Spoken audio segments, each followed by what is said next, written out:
Bismillahirrahmanirrahim. Nahmadu nusalli ala rasuli kareem amma ba'd. Fawzu billahi minash shaitanir rajim. Bismillahirrahmanirrahim. Okay, we're gonna look at page 25. We're gonna begin this last session from page 25, inshallah.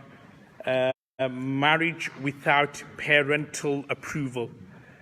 Now, this is a hot topic or a hot issue in terms of, first and foremost, who is a wali and a guardian. And the second issue is that can a girl get married without the consent of her parents? So now, again, without going into too much detail, the wali or the guardian are those people who are considered to be the most closest to that particular girl. And the most closest to that particular girl will be, number one, her father, number two, her grandfather, number three, her brother, her nephews, uncles, and cousin brothers. So they are considered to be that girl's wali and that girl's guardian. Now, the next point to mention is that can a girl get married? Can she decide to get married without taking consent from her parents, from her father, from her brother? Would she be allowed to do that, yes or no? So it's one of those opinions where you have Imam Abu Hanifa rahimahullah on one side and you have the other Imams on the other side. So in other words, Imam Ahmad, Imam Shafi, Imam Malik are of the opinion that a woman needs to have a mahram, needs to have a wali, needs to have a guardian for her marriage to be valid and correct. This is what Aimay Thalatha, Imam Malik, Shafi and Ahmad say. Whereas according to Imam Abu Hanifa rahimullah, he says that nikah can be valid. A woman can conduct her own marriage without the consent of her guardian, without the consent of her wali, as long as that girl is free, as long as that she is sane, and as long as she is mature, then her marriage and her nikah, which she has conducted out of her own will, would be considered to be correct and valid. So in other words, you hear these cases of what we call secret marriages. Secret in terms of where the girl and the boy have run off together and then they've got married. Now, if that marriage was done in the presence of two witnesses, then according to the Hanafi fiqh, the marriage will be considered to be valid and correct. The marriage will be done. If, say, for example, they run off together and they just like started living together, they may have done a marriage but just amongst themselves, there weren't any presence of witnesses or anything like that, then the rule is that the marriage will be considered to be incorrect in that situation. Because as I mentioned before, the Asr break, we need to have offer and acceptance, and also at the same time, we need to have witnesses as well. So if it is just being done secretly, privately, if they are, say for example, saying the vows of marriage but just amongst themselves, then the marriage would not be done. But the key point to mention under this particular rule, again without going into too much detail, is that look, in the Hanafi fiqh, the marriage will be done if the woman was to go ahead and was to conduct the marriage and the nikah herself. On the next page, we've looked at forced marriages. I think everybody knows that forced marriages are impermissible in Islam, so they're not allowed in Islam, where a woman is forced to get married. Again, I'm sure you've heard many stories. Only Allah knows best how true these stories are, where a woman's been kidnapped, literally, taken to Pakistan, taken to Bangladesh, and forced and coerced to marry someone out of her own will. And tell you the truth, such marriages don't really last too long. Eventually, the girl will kind of like leave the marriage. It's not always from the girl's side. There's also been cases from the boy's side as well, where the boy's been forced to go to Pakistan, Bangladesh. Again, as I said, only Allah knows best how true these stories are, but we get plenty of them emailed into our Darul Ifta of being tricked to go to Pakistan to see their grandmother who's about to pass away, or being tricked to go and see their auntie or their uncle who's about to pass away. And then when they go there, they see their grandmother perfectly fine, uncle perfectly fine, and then they get tricked and deceived to marry their cousin, sister, or somebody from their extended family. So things like that is very common. Again, only Allah knows best how true they are. As I said, but we get these kind of like emails sent in. So I'm just going about what people have said via emails. But what is the rule anyway? Now, remember, if somebody was forced to utter the words of offer and acceptance, the marriage, by the way, is done. The nikah is done. Just looking at it from a technical perspective. So yes, the nikah will be done. So just say you were forced to say, I accept. You were emotionally forced that if you don't marry her, then we're going to kind of like ignore you, we're going to denounce you, we're going to do this, we're going to do that. So you, due to emotional force, you then said that, okay, I'm not going to go, I'm going ahead with the marriage. But you really didn't want to marry her, but you just said it. So if you said the offered acceptance, then what will happen is the marriage will be done. And that's why if you look at the hadith, which I've quoted, the Khansa bint Khidam radiyallahu ta'ala anha story, her father had forced her to get married, but the nikah was done. But Prophet ﷺ gave her the option that it's up to you whether you want to remain married or whether you want to nullify the marriage. So there's this kind of misunderstanding. I think perhaps from a fiqh perspective, a lot of people think that forced marriages, the marriage technically isn't done. It is done.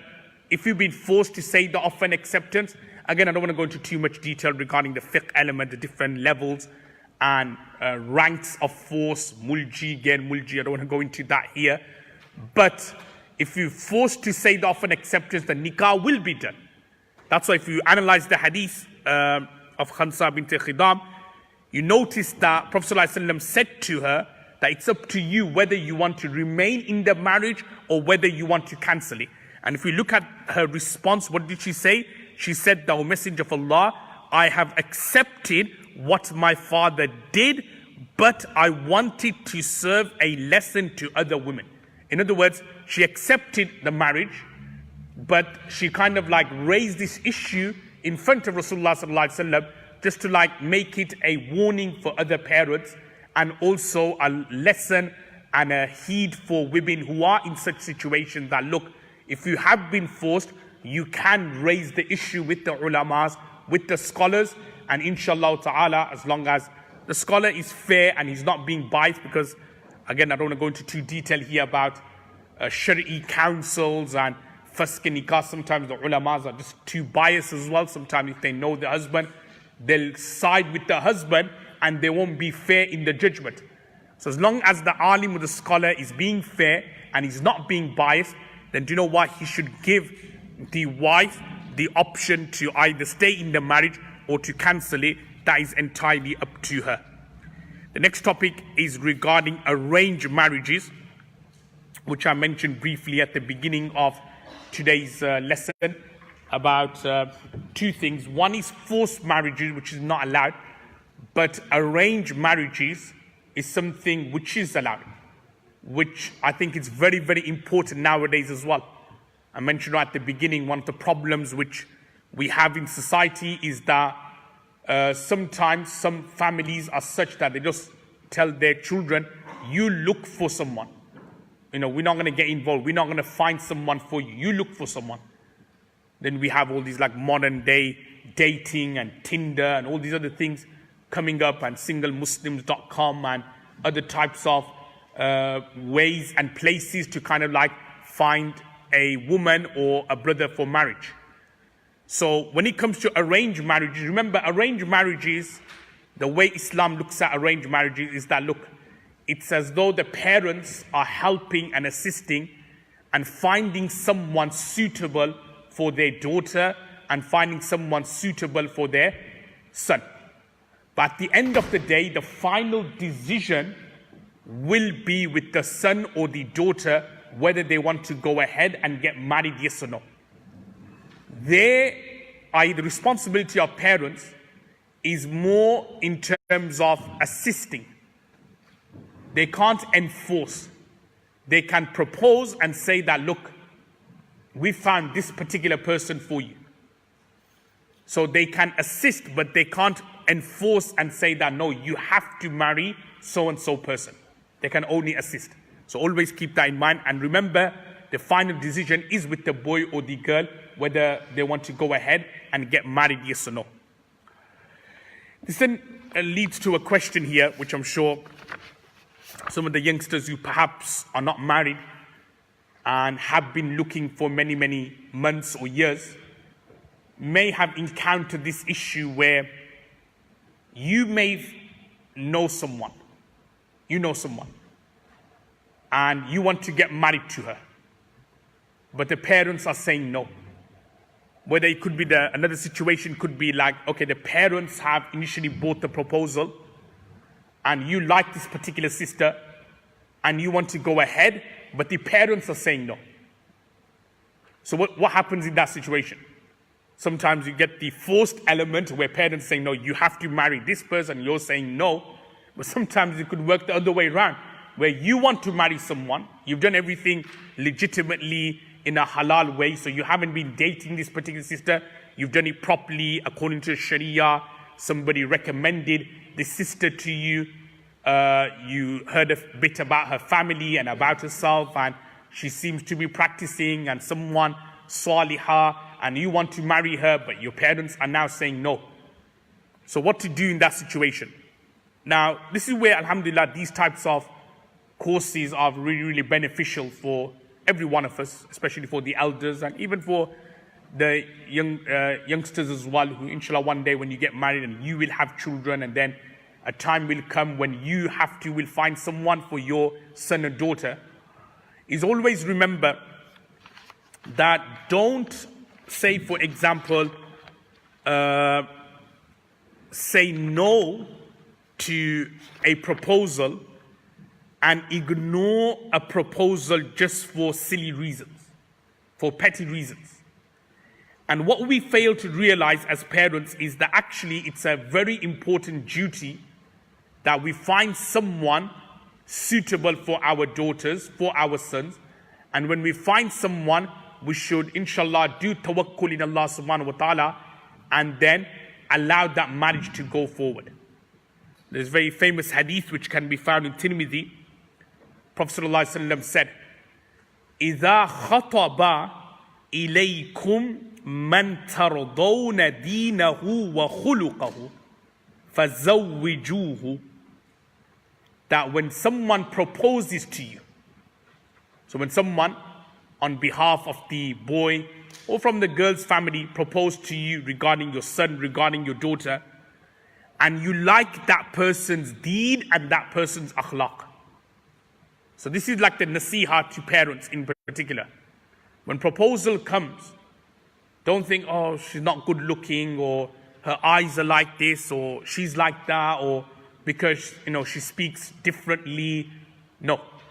The two things which parents need to look at when it comes to finding someone suitable for their daughter or vice versa is that person's akhlaq and that person's deen. Deen and akhlaq. So if you find these two qualities, فَزَوِّجُوهُ, get your women folk married to him. get your daughter, get your sister married to this particular person. إِلَّا تَفْعَلُوا, and if you do not do, تَكُنْ فِتْنَةٌ فِي الْأَرْضِ وَفَسَادٌ عَرِيضٌ. And if you do not do, what will happen is fitna and mischief will take place on earth, and there would be a deep corruption. And subhanAllah, how true are those words of Rasulullah sallallahu alaihi wasallam nowadays? How true they are, subhanAllah. This is what happens. Why is there so much pornography and people being addicted to pornography? Why is it the case that people are committing fornication? Why is there increase of sexual abuse cases, child abuse cases, and other abuse cases? May Allah subhanahu wa ta'ala save us from that. Why is that? Why are there so many? It's, simple things like when our sons, our daughters were of marriageable age, and we found people who were suitable for them in terms of their deen and their taqwa and their akhlaq, we said no. We said no. And as I said right at the beginning of today's talk, sexual frustration. So then that has led to all these crimes, sickening crimes, gruesome crimes. You just have to read through some of the articles of sexual abuse cases and how sick they are. And you understand, says this hadith of takun fitnatun fil ard wa fasadun, and it then really makes sense. Probably doesn't make sense perhaps 50 years ago, 100 years ago, when that wasn't really the case. But now, subhanAllah, these words of Rasulullah sallallahu alaihi wasallam ring so true when we see what is happening in our society. Why? And this is one of the fundamental reasons, is because we are not getting our children married off at the right ages. So going back to the topic about arranged marriages, this is for parents, elders in particular. Seriously, it's a very important parental duty, responsibility. Don't give that up. Don't think that, this is not for me, they'll just decide. No, they won't decide.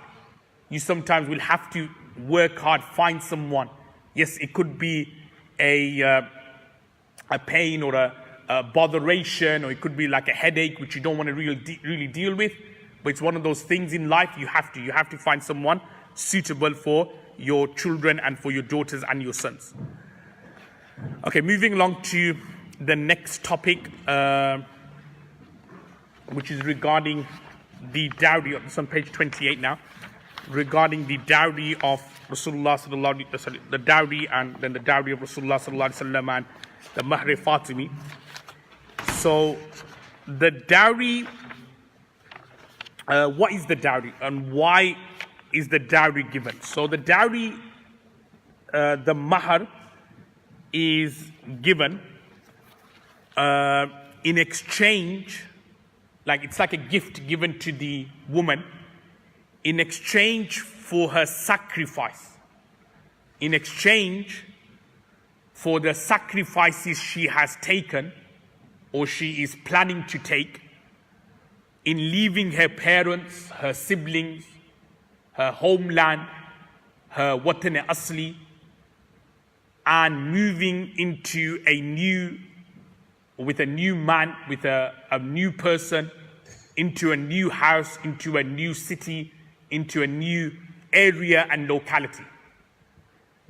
That sacrifice, Allah subhanahu wa ta'ala has told the men, for her sacrifice and for her contribution, you then basically reward her by giving her a dowry and a mahr. And I'm sure the men who are here, we normally don't really look and ponder over that, but if I was to ask any of the men who are here, giving up everything, dropping your job, dropping your career, and dropping your life and the parents who you are living with or who may be living near you, and then you are told to go to another country, to another city, to another part of the world, different culture. Does that make sense? That change in itself is really monumental. I think a lot of the men perhaps fail to realize that the sacrifices the women make. Just think about it for a second. That is a big sacrifice. Even like I mentioned in yesterday's lesson about respecting the ulamas, just that sacrifice of leaving home, being in a boarding school for many, many years. Even when they graduate, they may not know anything, but you know what? They just deserve credit just for the sacrifice they made of leaving their home and then staying in a boarding school for many, many years and studying Deen. So likewise, the sisters in particular who have sacrificed a lot. I'm not saying all sisters have done this. I'm not saying no sisters have done it. But you'll see the majority of sisters have made a lot of sacrifice. Some of them have given up careers just for getting married. So they may have been, I don't know, a doctor somewhere, but because they got married, they've given up that job, and now they are home and just looking after children and just being the housewife or a loving wife for their husband. A lot of the women have sacrificed a lot. So the point I'm trying to make is that this kind of like gift or this dowry is in exchange for that. There's some hadiths with regards to the importance of giving dowry, by the way, because that's another issue as well. Sometimes the men, for some reason, they don't give dowries to their wives. What I mean, they don't give it, meaning it's stipulated on the document that they're going to give this much amount, but they don't really give them at the end. And that's wrong. It's mentioned in a hadith of Sunan al-Bayhaqi that if anyone marries a woman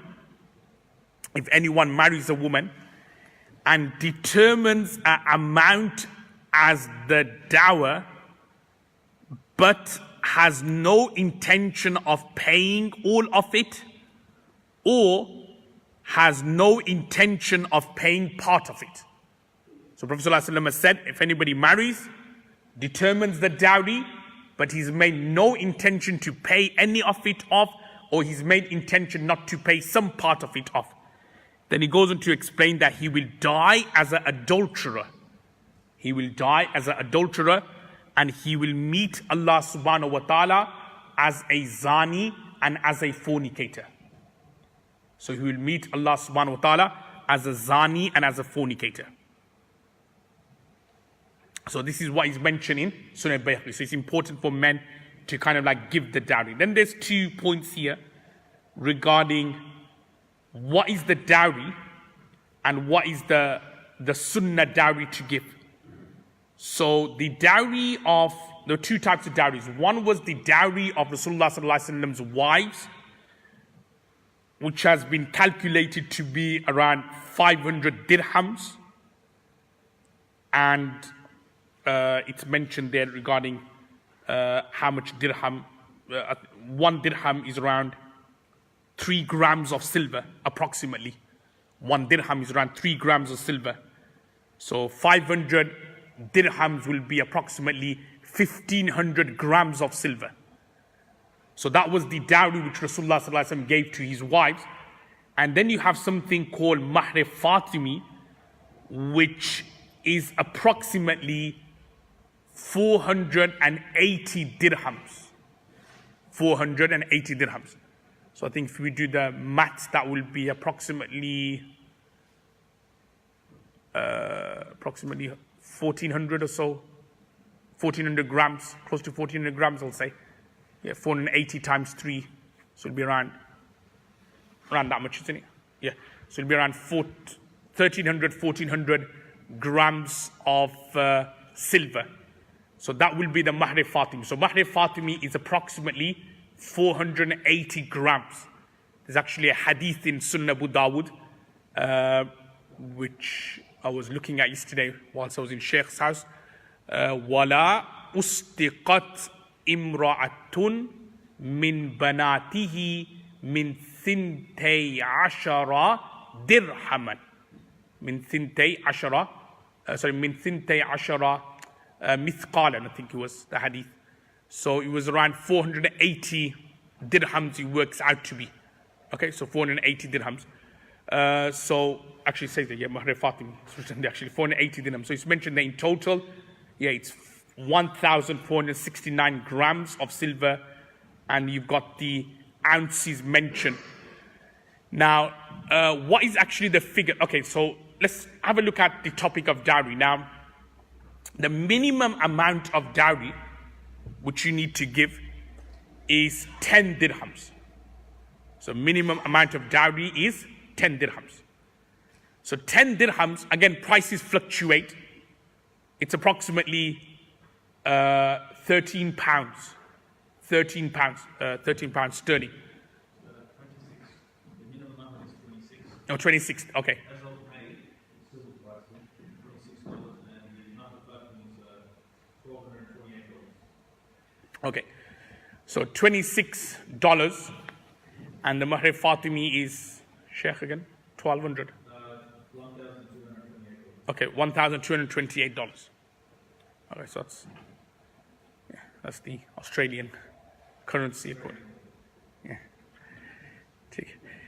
So what is like obviously sunnah to give? If you can give Mahr Fatimi, that's considered to be good. So if you can afford $1,200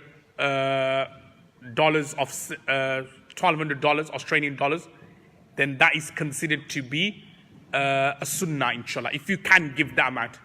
Obviously, it's recommended not to give too much dowry, but if one can give, inshallah, that much, then that is considered to be a sunnah, inshallah. So approximately $26, sorry, is considered to be the minimum amount, and just over $1,200 Australian dollars is considered to be the Mahr Fatimi. Okay. It probably fluctuates based on the silver price. So this is Mufti on fatwa.org, Mufti Faisal, some of you out for all students all the way. But the fatwa.org, he not curated this last time was updated in May, but it hasn't changed too much since then. I think best when Mufti Faraz Adam Darul Fiqh, he does it every day, I think. Darul Fiqh. Oh yeah, pounds, you say.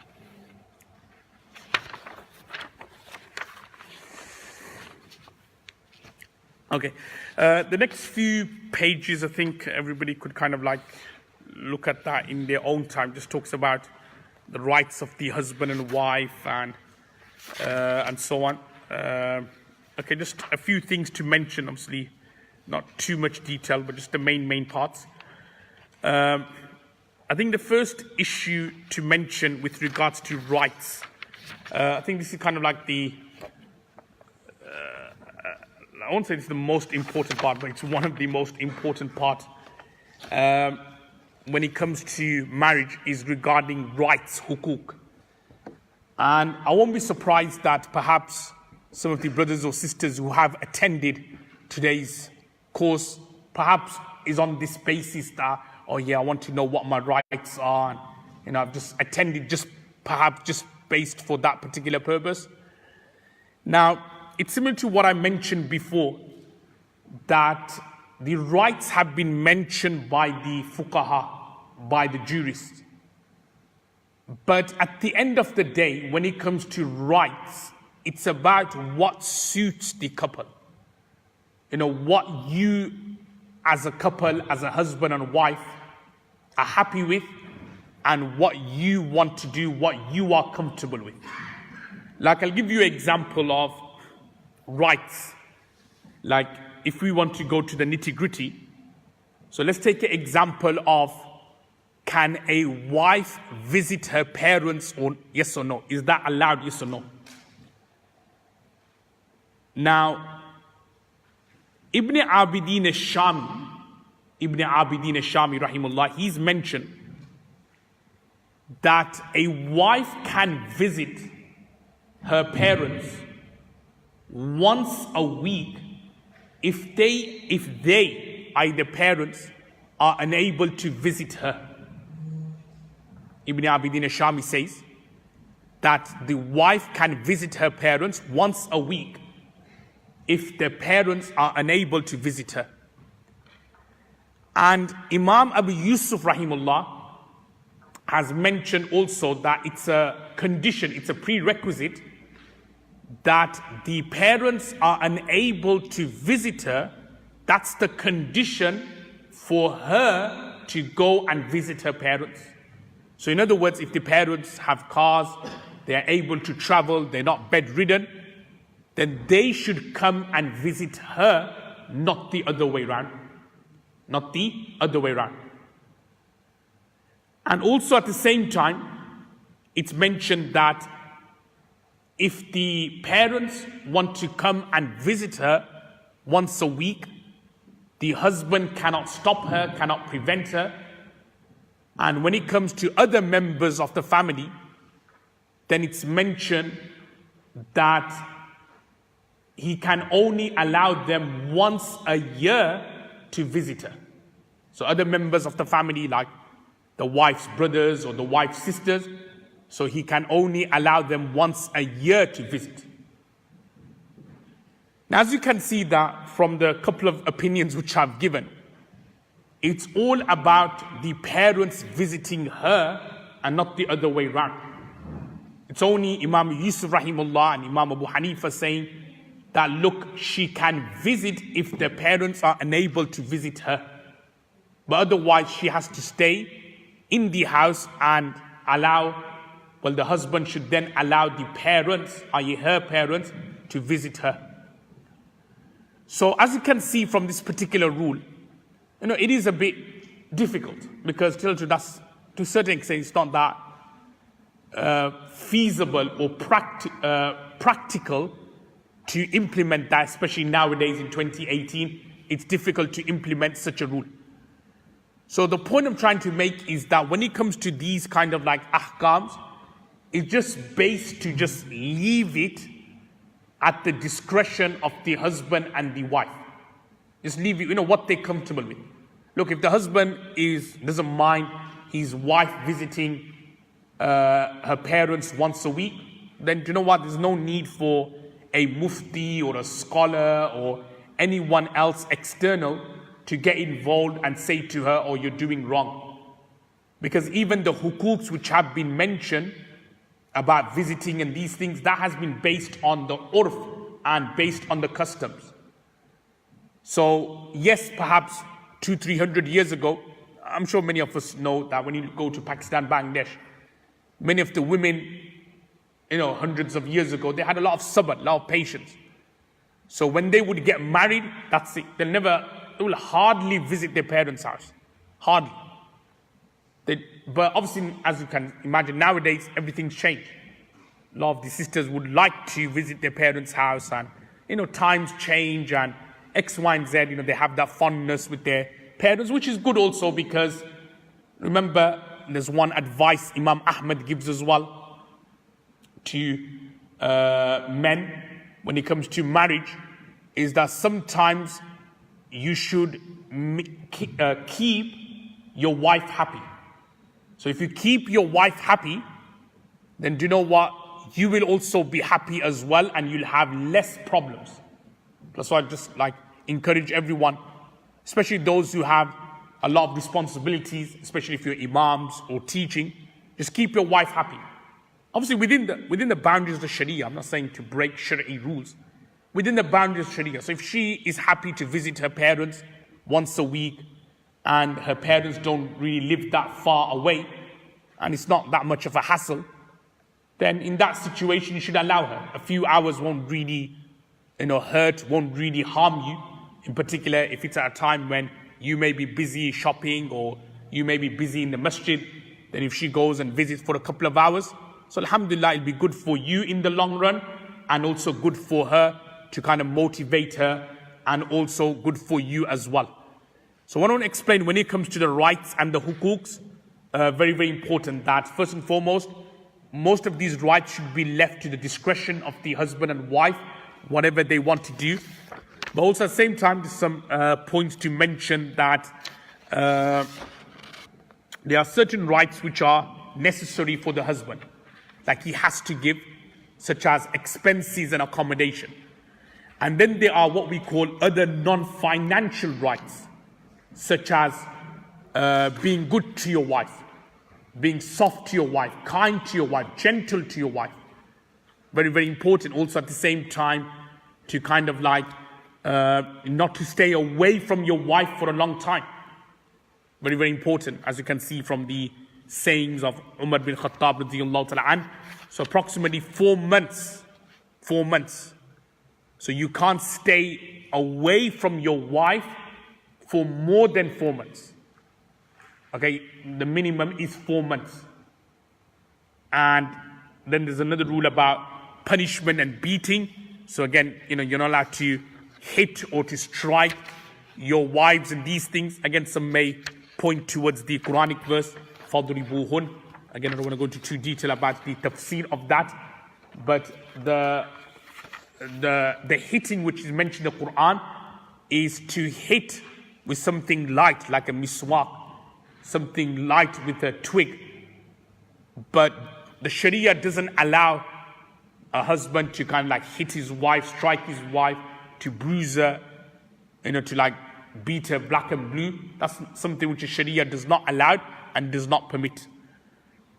And then rights for the husband, things which the wife should do: obey her husband, not allow anyone into the house which the husband dislikes, not going out of the house except with the husband's permission. Very important as well. We call this Absol, milkul habs wal qaid, which means that when a man marries, he has rights over his wife in terms of her whereabouts. So without the husband's consent, explicit consent, and likewise without his silent consent, the wife cannot go or visit places where she knows that if the husband was to find out, he will be upset with her. She's not allowed to do that. Obviously, look, there are certain things where there's silent approval. She doesn't have to take permission from her husband for every single outings. For example, to pick up the children from school. So she doesn't have to phone her husband and say, can I go out to pick up the children? Or to drop them off in the masjid, or on something just like local shops where husband's not going to really mind. Yes, if it's something like a long journey over many hours, or to go to certain places where perhaps it's not safe for her, then in that situation to gain the permission from her husband will be necessary. But if it's just like minor trips around the corner, not that far from the house, basic shopping where the husband's not going to mind, then in that situation it is permissible for the wife to kind of like leave without the husband's permission. Then there's some other points regarding relation with in-laws, which I've already spoke about, and these things. It's also important as well that I think what I spoke about before was more in terms of wives respecting their mother-in-laws or father-in-laws, but also other way around as well. It's also important for the men to respect their mother-in-laws and their father-in-laws as well. It's mentioned in a hadith of Sunan Abu Dawud, Kitabul Nikah, where it's mentioned the last part of the hadith, Ma ukrima rajul ibnatuhu aw ukhtuhu, aw kama qala alayhi salatu wasalam, which means that a man is honored regarding his daughter and regarding his sister.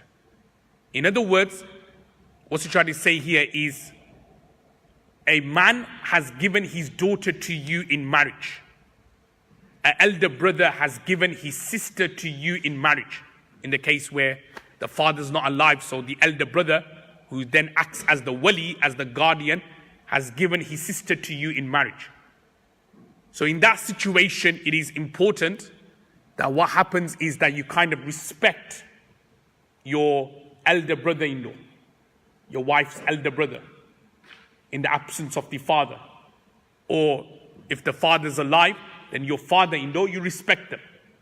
Because sometimes I've noticed this as well, that a lot of the men, they expect their wives to like treat their father and mother as their own, which we've already touched on before, and that's important. But I've also noticed when it's the other way around, like the husbands treating their wife's mother or father with respect and dignity, it's like it's out of the window.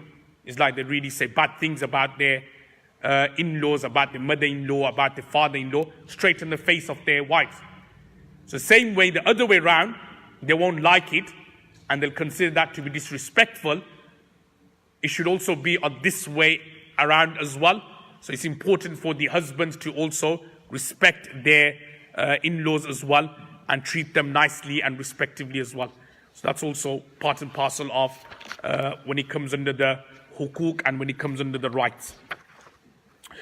Which then takes me on to page 35 regarding intimacy. Now, this is something perhaps maybe new for some of the brothers and sisters. I'm sure there's many marriage courses which you have attended, but perhaps you haven't really, or you may not have attended a course where these points are kind of like mentioned or are being referred to in the dars or in the explanation. But I feel this is something which is very, very important, especially in the climate which we live in. And as I said before, many of the youngsters, many of the brothers, many of the sisters even, we've seen many, many films. Many films, romantic films, violent films, erotic films, only Allah knows best. And sometimes in those films, you see certain scenes.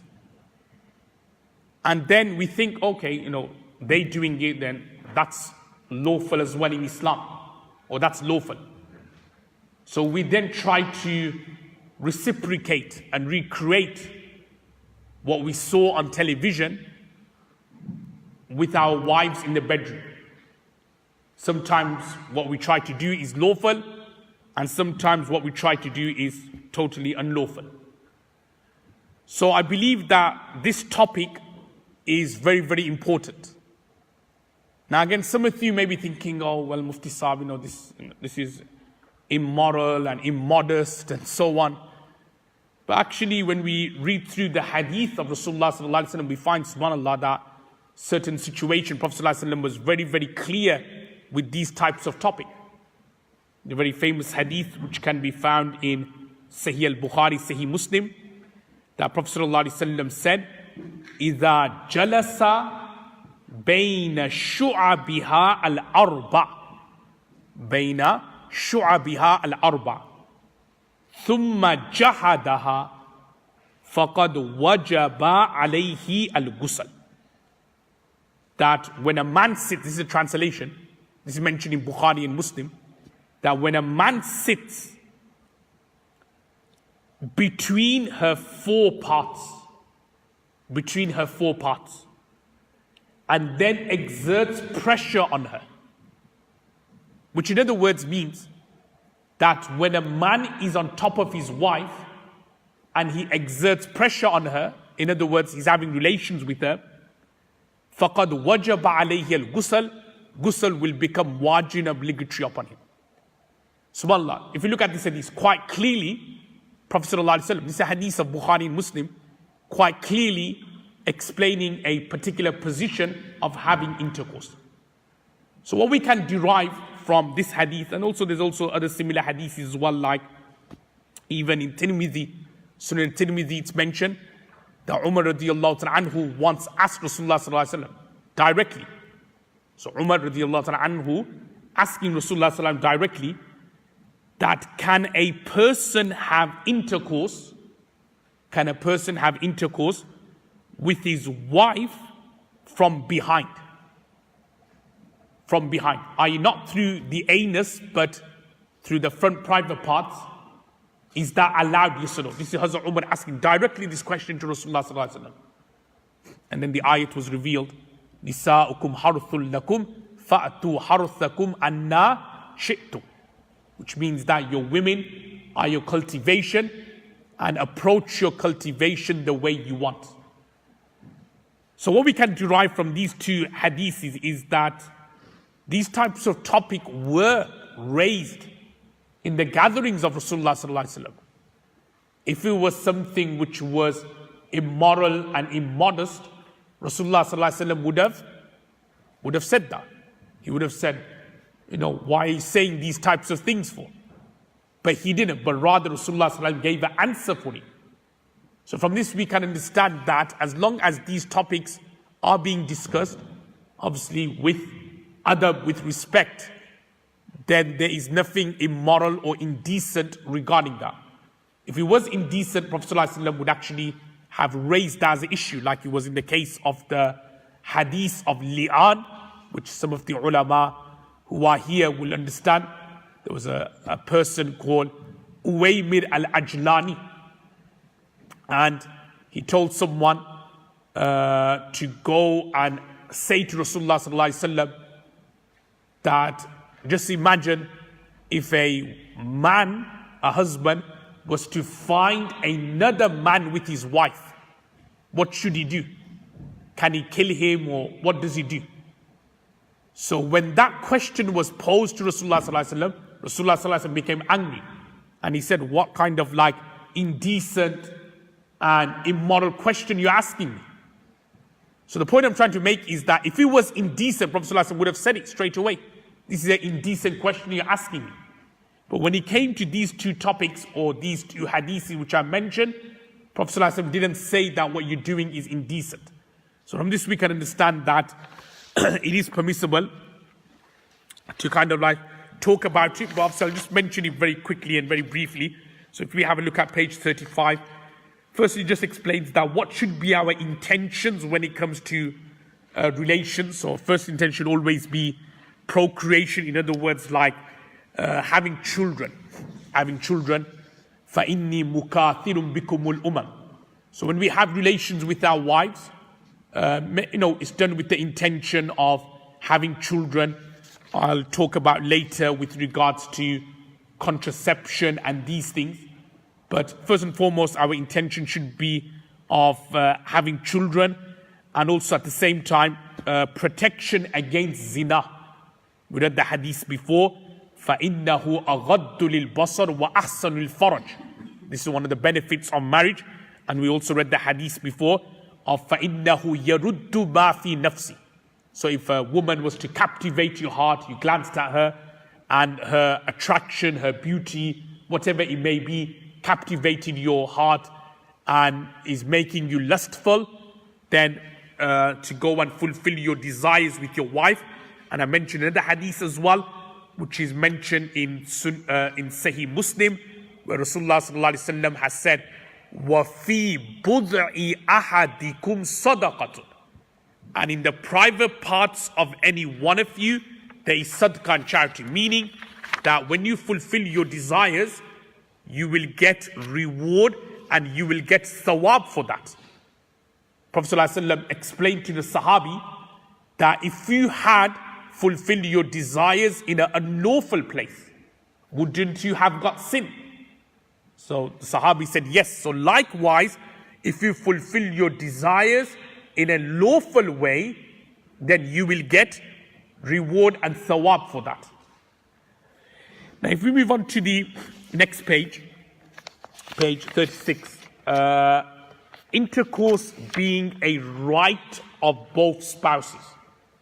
So this is actually kind of important as well, that it's actually a haqq and a right for both relations. We normally think of it to be something of a manly thing, wallahu alam, that it's just a right for the man. But actually it's also a right of a woman that she is also satisfied as well. And it's mentioned there, quoting Imam Kasani's opinion. Imam Kasani says that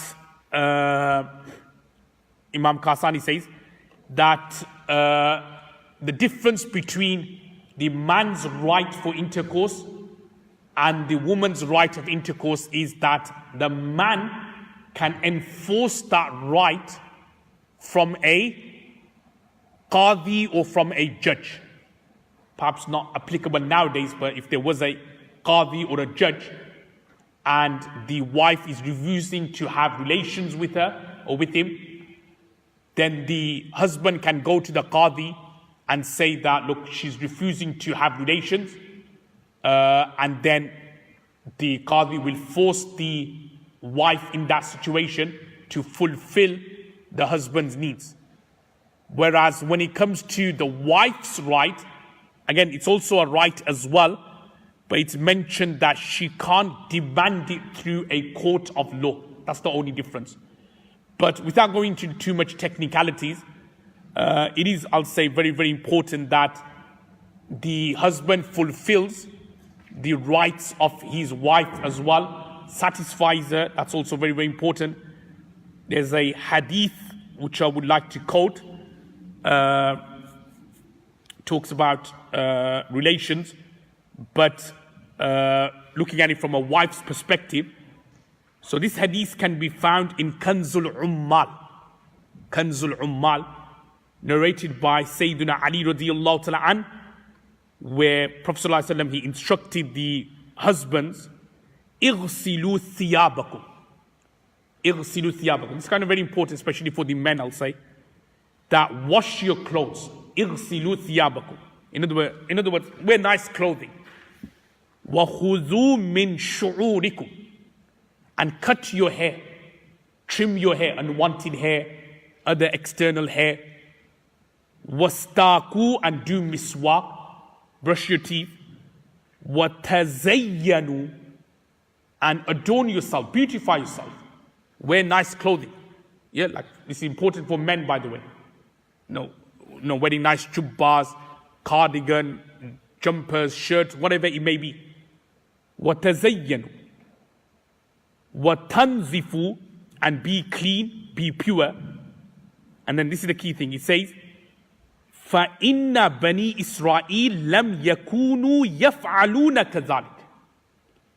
It is because the Banu Israel, they never used to do this. Do what? In other words, they're men, the Banu Israel men. They never looked after themselves, never wore nice clothing. Hygienically, they didn't look after themselves. And what happened?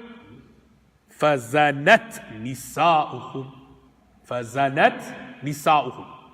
And their women then started committing zina. Their women started committing zina. So it's very important, as I said, it's also a right of the wives as well that you satisfy them, but also at the same time, your appearance should also be good as well. We should be, because as I said, we always want, especially looking at it from a man's perspective, we always want our wives to be like dressed nicely and appealing and so on. But it should be the other way around as well. If you don't want, may Allah forbid, your wives to look at other men, then it's important as men, we also look after ourselves as well. Yeah, we try to nice clothing, attar, smell nice, smell, not like we sweat and everything always. Look the part, look appealing, look nice, wear nice clothing and so on. Trim your hair, the unwanted hair, cut nails, these things. Very, very important. If you want your wife to be attractive, I'm sure the women also want their husbands to be attractive as well. Otherwise, the same way, there's a lot of men complain about this, my wife doesn't dress up and so on, then I look at other women. But I say the same to the men, well, you dress up as well, because then if you're looking at the women, don't you think your wives, because the way you are dressed, are looking at other men? Especially nowadays with social media, YouTube, Facebook, it's very easy to kind of follow men and look at men and listening to lectures of shuyukhs and so on. They get captivated by that. Very, very, dangerous, the situation. So therefore, it's very, very important that we as men, we kind of look after our appearance. So as I was saying, that it's a right for both. The next point on page 37, he explains that obviously how often should they have relations.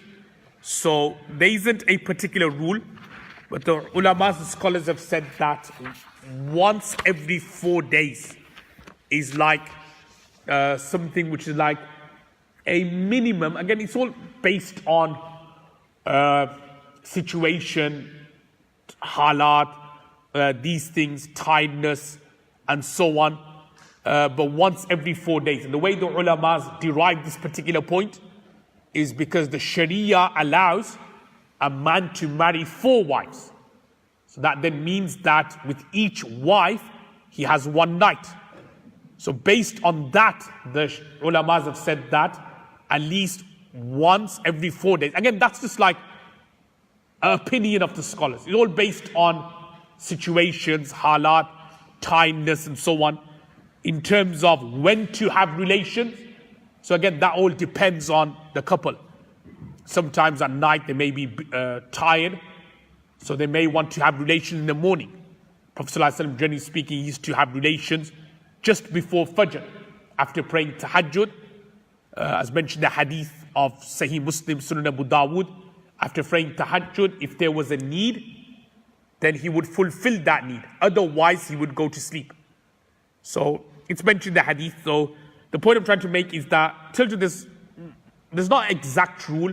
It's just based on what's suitable for the couple. Sometimes it could be more often, it could be less, just depending what suits the couple and their arrangements. Again, in terms of timings, whether in the morning, whatever they are comfortable with, then that's fine. The next point to mention is the haram times of intercourse, page 38 now. So as you can see that during menstruation, relations is considered to be impermissible. But there is something which is allowed during menstruation, and we call this istimta, or deriving pleasure. So deriving pleasure is allowed. Now deriving pleasure means the area between the belly button and the knees. So remember, this is when the wife is on her periods or menses or nifas. So the area from the belly button up to the knees, a husband can derive pleasure, but it is only indirect pleasure. So indirect pleasure meaning that if the wife has covered that area with a cloth or with a skirt or something like that, then if the husband was to touch that area, not skin to skin, that would be unlawful, but was to touch that area, embrace that area and so on, then that is considered to be allowed and permissible. Skin to skin of that area will be considered unlawful and haram. Skin to skin will be considered unlawful and haram of that area. And the area above the belly button and the area below the knees, then skin to skin would be allowed. So from the belly button to the knees, skin to skin is unlawful. Only indirect would be permissible and allowed. And in terms of the area above the belly button and below the knees, in the state of menstruation, to derive pleasure, skin to skin would be considered to be valid and correct. Again, relation during pregnancy, that is also allowed as well. However, doctors say that this is not, it's going to be harmful, then obviously this would not be correct then to have relations in that particular situation. Then on the next page, page 39, it's self-explanatory in terms of foreplay. So again, it's important that relations are not just like done quickly and hastily, but it's important, as I said, for satisfaction, that there is some kind of like foreplay, mula'aba, and there's a lot of detailed abhas and topics being mentioned in the books of fiqh regarding mula'aba and these things. So there's some hadiths there regarding kissing, caressing, and so on.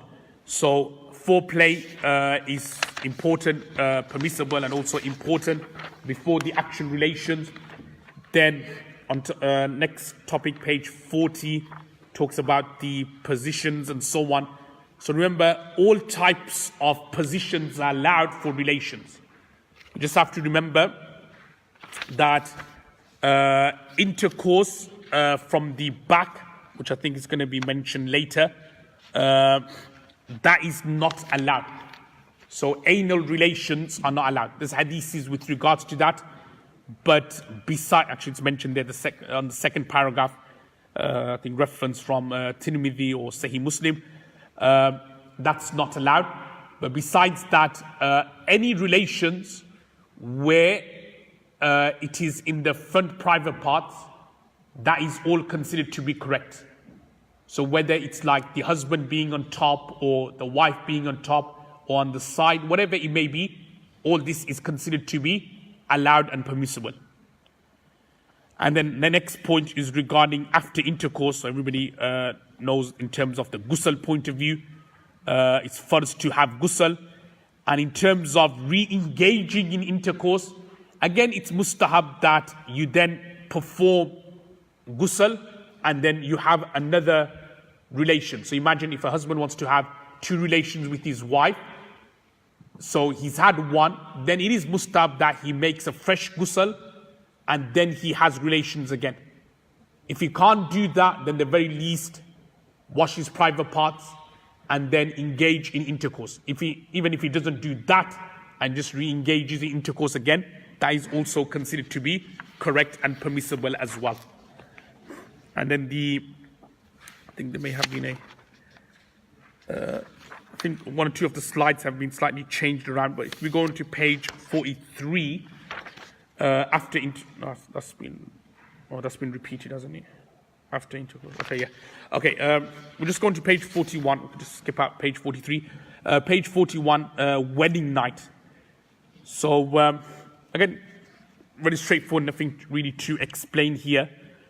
But I think it's kind of important as well because a lot of people don't know what to do on the first night of the wedding.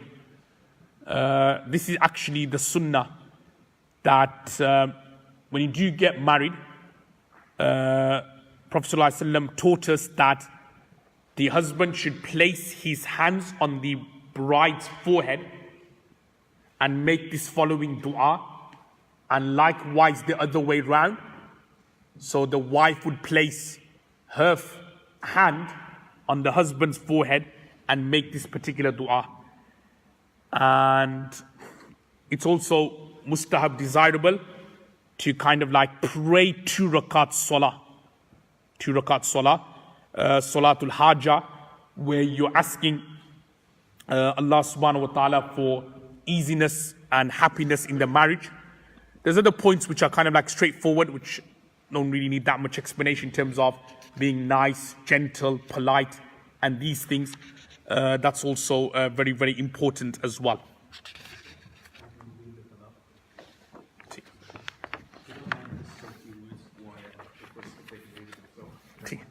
That's fine. That's all? Teacher. Let me just answer the questions. Okay, if you want to speak then. I requested Mufti start from they had 2 separate courses on marriage and talaq. They put some talaq stuff on there as well, but we don't have time to go through it completely. So the reason being, because it is related, it's what ends marriages, it ends by talaq in different forms. But actually, the amount of grief that is caused in the community, when it comes to the masjid, people coming to the office and they joking or in anger, people leave talaq. Those talaqs are issues. Now, there is a minority view amongst scholars, which unfortunately this time people spread it too much, especially, and I don't think it's a Fiqh specific nationality, especially a lot of the Middle Eastern ulama that really take this. I don't know the Arab and the rest of us, but nobody is a divorce and happy. But even in joking, divorce is the word allowed or divorce is the issue. It's still a divorce. And that's the basic hadith. Secondly, the divorce being anger. Some people say no, the divorce and anger is not really. No, that is still a divorce. The level of anger that ulama classify that in the type of anger where a person zones out and doesn't remember what was happening.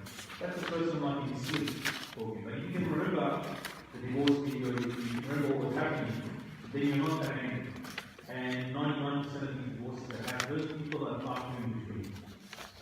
So divorces in anger, divorces in hate, according to the 4th Mazahib, 4 schools of thought of the Absol or Jama'ah, Hanafi, Maliki, divorce in anger is divorce. Divorce in during the period is a divorce. So these are, and issue is a big one. 3 divorces given at once, according to the 4 schools of 99% of the ulama of the Absol or Jama'ah for the last 100 years, 3 equals 3, greater than 1. These are very, very important. It's not a joke. These, unfortunately, some people have promoted it to become common. But common, you have to look at the last 100 years of the Imams of the Jama'ah and really some minority fringe view comes and makes mainstream. it doesn't make it, you have to put it against our scholarship for the last 400 years, and it doesn't fit with it. The greatest imams of our authorities and Hadith, have repeatedly said, one or two persons came along, said the other week, we have to put it in the scale and say, no. So the divorce, especially because the divorce is really in the hands of the man, and this families break up because the person wasn't careful what they said, or they joked about it, or they gave divorces to their wife. It's happening. No. These are practical things that we face in Islam. That divorce, you joke while joking or in anger, it's divorce. Now, unfortunately, sometimes divorce needs to be given. That's the end of it. That's the only way that marriage can be that. This is another thing that is happening now. These are not theoretical. Think that another, which you mentioned in those days, which is the lady, after they finish go marry another man and gets divorced and then comes back to remarry the first one. This is, people are doing these things, unfortunately. But the initial thing that triggered this whole problem and all that, the things and breaking families, is the man not being careful about what he said. And then also divorce being used as a weapon as well as men who are doing zulm and so forth. So Fasakh of Nikah, Darul Ilm handles that. Other ulama also handle it. But there is a whole, it's not as easy thing. People are pushing out Buddhas left and right, and other marriages. It's a very, another marriage, whether it's board imams or some other body of ulama, there is very strict criteria for that and how it's to be done. Tradition is done by the Qadi, the Maliki Mazhab is allowed, where communities get together and this one is there, these three people have to be there. So that the announcement marriage. When we talk about now, we talk about marriage, but also the breaking marriage. So those extreme cases, yes, the divorce is in the hands, the right of divorce is given to the man. But there are extreme cases where ladies Mazluma or husband is suffering from mental illness or starts suffering from mental illness and she can't get married, how can she get divorced? Or the husband disappears, goes overseas, there's no news, they've been from years. There's a lot of scenarios that come, there's a lot of investigation, not just done willingly. So those type of cases do exist. These are a few points I just want to summarize. I want to let this up answer the questions and wrap up. I'm really very patient and I'll leave you to the questions. So we're not going to go through divorce. Everyone can decide whether we're going to talk about divorce. I'm just summarizing the main points. Jazakallah khair. Jazakallah khair, Munasab. Let's just quickly go over the questions. Number one is, what is the sunnah way of going to your wife for the first time after nikah, i.e. meeting her? So we just went over that, the very last topic, regarding what to do on the first night, the wedding night. So as already mentioned, the dua. Also at the same time, we praying 2 rakats, Salatul Hajjah, and just being gentle with her on the first night, just like, as they say, relaxing. You could ease the tension or the anxiety if you want by giving her a gift or something extra than the dowry which you have already given, whether it's like, I don't know, a box of chocolates or jewelry or whatever it may be. So inshallah, just to like make her settled. So that is like the sunnah way of dealing with or approaching your wife on the first night. Okay. On the first night question, there's a very your friend Mufti Mohammed Tosir's book. Okay. He explains that quite very Islamic guide to sexual relations by Mufti Mohammed also from the UK. That book it's available on Amazon online. You can purchase Islamic guide to sexual relations. In that he mentioned that on the first night, it's not necessary that you have to have intimate relations on the first night. And he explained in quite detail. It's quite a good reference on Muslim marriage, but just maybe put something in the cover so your kids don't see it. It's very, it's most detailed work I've seen in English done by Ali, explaining all the ins and outs. Exactly. Okay, the second question is, especially during pregnancy or periods, is one allowed to masturbate whilst foreplaying? So the answer is yes, it is permissible. So I know we spoke about how to derive pleasure. So yes, deriving pleasure can lead towards masturbation. So in other words, whether it's like, without going into too much detail, whether it's the wife masturbating the husband, or whether it's like the husband rubbing his private parts, whatever it may be, and then that leads towards ejaculation, then that is considered to be permissible. Next, is he allowed to pursue a woman who is a single parent? So pursue in terms of obviously marriage. So the answer is yes, if she wants to marry, that is obviously can't stalk and these things, but if it's just like in terms of she wants to marry and you want to marry her, then that's fine. Nothing wrong with that. What are the rights of a step-parent for the stepchild and vice versa? I think it's important that you give, there's no set rules other than you give that kind of like love and affection to your stepchildren like you would treat your own children. I think that's very, very important. When you look at the wives of Rasulullah sallallahu alaihi wasallam, they all loved Hazrat Fatima radiyallahu ta'ala anha and vice versa. So I think as long as you treat them like your own children, you look after them, you care for them, then that they are the main rights which step-parents should have over their stepchildren. What are the rights of the biological parent in a relationship with the child, who is stepchild, and the parent they are living with in a marriage with another partner? Obviously, the real father, well, let's have a look at it from a father's perspective, is he also has a right on that child as well.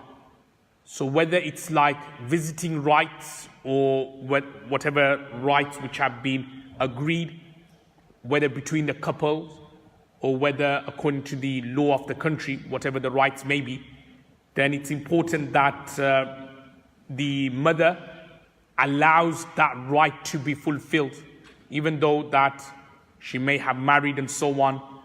I did say this before as well, that technically, if you look at it from a custody perspective, then at the age of 7 for a boy, age of 9, that child must then move on to the father. But for some reason, just imagine that the law of this country doesn't allow it for one reason or the other, then you can't stop the other parent to kind of see the children whenever they want, because they also have a haqq and a right over their children as well. What is allowed and acceptable when getting to know a potential spouse before marriage? So as I said, like what you can do in terms of, as I said, like meeting them is permissible in terms of if you have a mahram there. Obviously, to arrange a meeting face-to-face physically may be difficult always. So if, say, for example, if you call her and, I don't know, you have somebody there like a mahram listening in and you speak to her without obviously just keeping it just